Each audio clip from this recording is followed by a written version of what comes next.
Fuck WWE and TKO's greed, man. Hi, guys. Mr. Bludd here with an episode of the Bludd Drop on Snug Wrestling. Click that to follow us for more wrestling content. If you're on Instagram, go ahead and follow us over on the channel. But when it comes down to it, guys, I'm not really angry at WWE. I'm angry at TKO because of this ban they're doing on watch parties. If you don't know, WWE has issued that they are banning the watch parties in a 50-mile radius for WrestleMania, and they are putting a blackout on all the businesses in Las Vegas, all the surrounding area, that there are no watch parties allowed to happen. You either watch it at home on your ESPN or a VPN, or you have to pay an arm, a leg, and your second and third child, and half of your fourth and your third, just to go buy tickets to go into the stadium for your fucking family for 2 different nights. Those are the only ways they're going to let you watch WrestleMania, okay? Now they're extending that blackout and that ban to Elimination Chamber just next weekend, okay? Or I believe this weekend. So when it comes down to it, it's greed on top of greed. They are trying to make sure that not a movie theater, unless that they have agreed to let that movie theater play it for a watch party in a select theater. No businesses, no bars, no restaurants, no bar and grills, nothing, no pubs, nothing. There are no watch parties. Now people are like, well, people have a misconception that, you know, these businesses can just, you know, turn on their Netflix or a VPN and pop it up on the bar on a local VPN network or something, and that's not actually true. In fact, bars actually have to pay a licensing fee just to air that kind of content in their bar. They have to pay a licensing fee for UFC. They've got to pay a licensing fee to have these types of events with big companies like this air in their bar, especially for watch parties where they are advertising a night where they are going to make excess money because of the subject of that one night being this very show or this event that's being televised in their bar.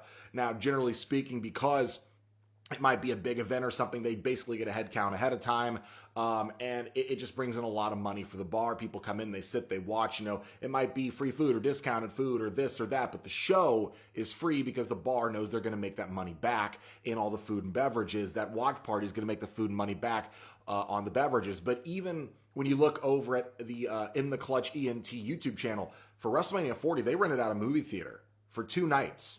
And then that same movie theater, a couple weeks later, got a cease and desist letter from WWE threatening them to never do it again, or they'd face legal repercussions. So when it comes down to it, this is greed on top of greed. TKO, understand, you are pushing away your customers, you're pushing away your fan base.